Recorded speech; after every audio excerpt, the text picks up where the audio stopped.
Bonjour à toutes et à tous et bienvenue à cette nouvelle édition de Midi au Caire.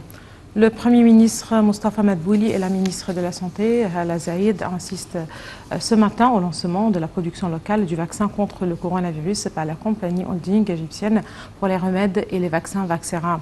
Le Premier ministre, justement, accompagné de la ministre de la Santé, se sont rendus au siège du groupe pharmaceutique Argouza pour inspecter la production de Sinovac. Lors d'une conférence de presse tenue après l'inspection, le Premier ministre a déclaré que 300 000 doses de vaccins sont produites quotidiennement.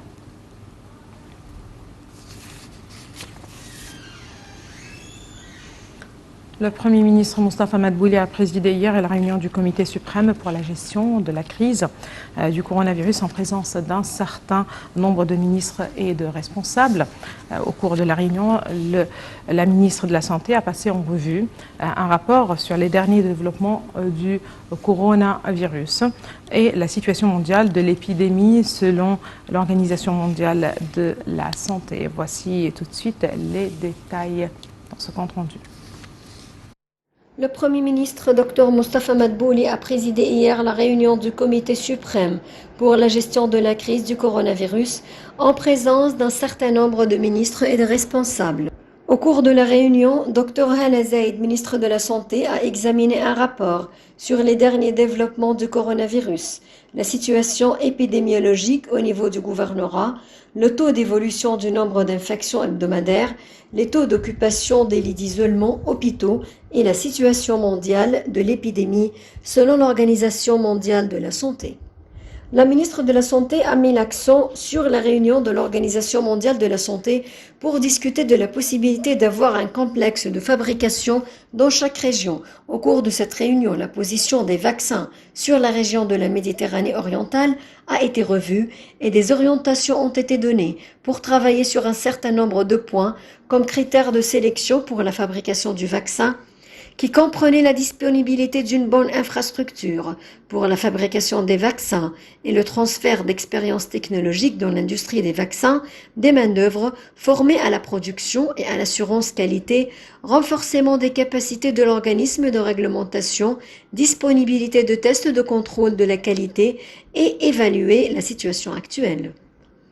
Dr Zaïd a passé en revue l'initiative Sauver des vies et des moyens de subsistance dans le cadre du partenariat entre le Centre africain de contrôle et d'épidémiologie des maladies de l'Union africaine et la Fondation Mastercard, dans le cadre duquel la Fondation fournira 1,3 milliard de dollars durant la période de 3 prochaines années en partenariat avec le Centre pour accélérer la diffusion des vaccins sur le continent africain. Expliquant que tous les axes de l'initiative reposent sur le financement de l'achat de vaccins supplémentaires nécessaires pour vacciner 50 millions de personnes sur le continent, en soutenant les capacités de fabrication locale pour vaccins en Afrique et en aidant les pays africains à créer des centres de vaccination et de formation et à renforcer les capacités de ses employés.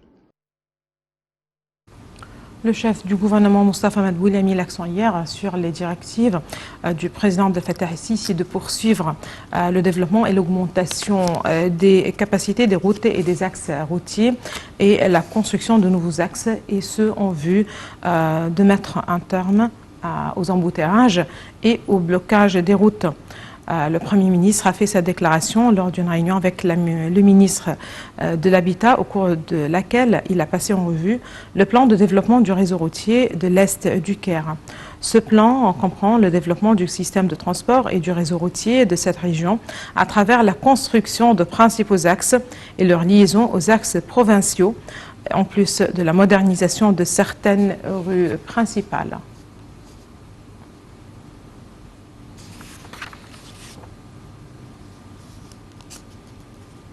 Le chef du gouvernement Moustapha Madbouli a déclaré que l'État déployait de grands efforts actuellement afin de mettre en exécution un plan intensif pour développer le système de la gestion des déchets solides dans tout l'État. Sa déclaration est intervenue lors d'une réunion centrée sur le suivi du progrès réalisé dans la mise en application du système de la gestion des déchets adopté par le Conseil, les conseils locaux lors des premières et deuxièmes phases.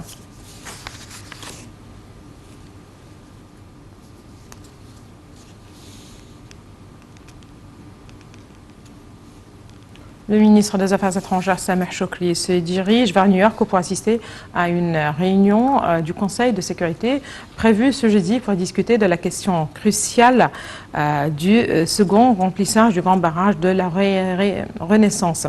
Cette réunion du Conseil de sécurité est tenue sur demande de l'Égypte et du Soudan. Lors de son séjour à New York, le chef de la diplomatie doit tenir une série de réunions avec ses homologues ainsi qu'avec des délégués permanents au Conseil de sécurité et de hauts responsables aux Nations Unies.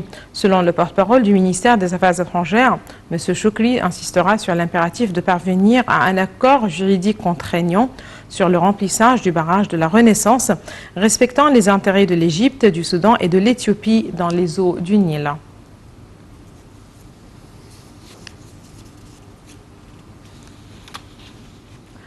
L'ambassade d'Égypte à Nicosie a appris auprès des autorités chypriotes concernées que 4 Égyptiens avaient péri dans les incendies qui se sont déclarés dans les villages chypriotes.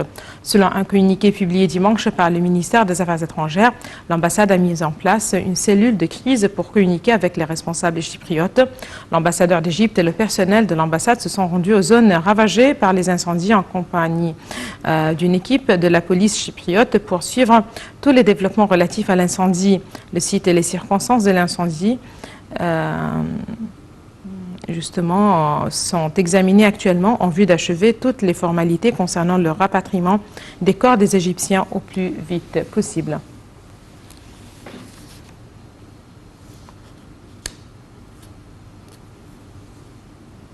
Toutes nos condoléances aux familles des victimes. Le porte-conteneur Evan Given, retenu depuis fin mars en Égypte, après avoir bloqué le canal de Suez, sera justement libéré ce mercredi selon les termes d'un accord d'indemnisation entre le propriétaire et les autorités égyptiennes annoncé dimanche. L'accord a été conclu entre le propriétaire du navire, la société japonaise Shoeikizen et l'autorité du canal de Suez, SCA, qui gère la voie maritime cruciale pour le commerce international. Une cérémonie est prévue mercredi pour célébrer la signature de l'accord et le départ du navire retenu dans le lac Amer par les autorités égyptiennes. Aucune information n'a été divulguée sur le montant des indemnisations. Initialement, le Caire avait réclamé 916 millions de dollars avant de baisser le montant à 600 puis 550 millions de dollars. D'une capacité de plus de 200 000 tonnes, l'Ever Given s'était échoué le 23 mars, bloquant la circulation sur le canal où passe près de 10% du commerce maritime mondial.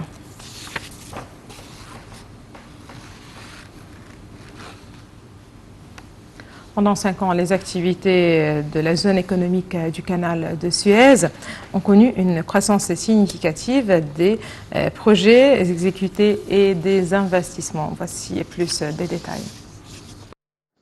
Les activités de la zone économique du canal de Suez ont connu pendant 5 ans une croissance significative des projets exécutés et des investissements selon un rapport. Le développement des infrastructures des zones industrielles et des ports affiliés à la zone a contribué à attirer de nouveaux investissements, selon un rapport de la zone économique publié pour la période 2015-2020. Il a également souligné les méga-projets d'infrastructures mis en œuvre par le gouvernement dans les régions entourant la zone économique pour augmenter son efficacité afin d'atteindre ses objectifs, dont le réseau routier et les tunnels modernes. Le rapport a affirmé que les zones industrielles et les ports affiliés étaient dotés d'une infrastructure et d'un réseau d'installation conçu conformément aux dernières normes internationales et que la stratégie de la zone économique pour les 5 prochaines années est compatible avec les transformations économiques mondiales. Cette stratégie est basée sur la création de nouvelles opportunités d'investissement dans les secteurs industriels et maritimes et l'implantation des industries prioritaires selon le rapport.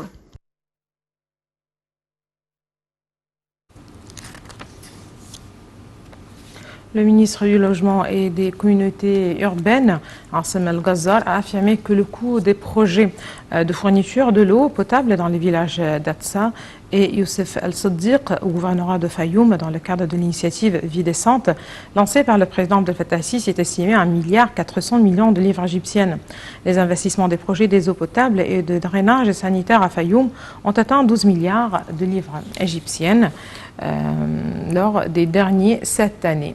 C'est ce qu'a indiqué M. Al-Ghazar. Ces projets visent à améliorer les services présentés aux citoyens, notamment dans les villages défavorisés. C'est ce qu'a affirmé le président de la holding de l'eau potable et du drainage sanitaire, Mamdouh Raslan.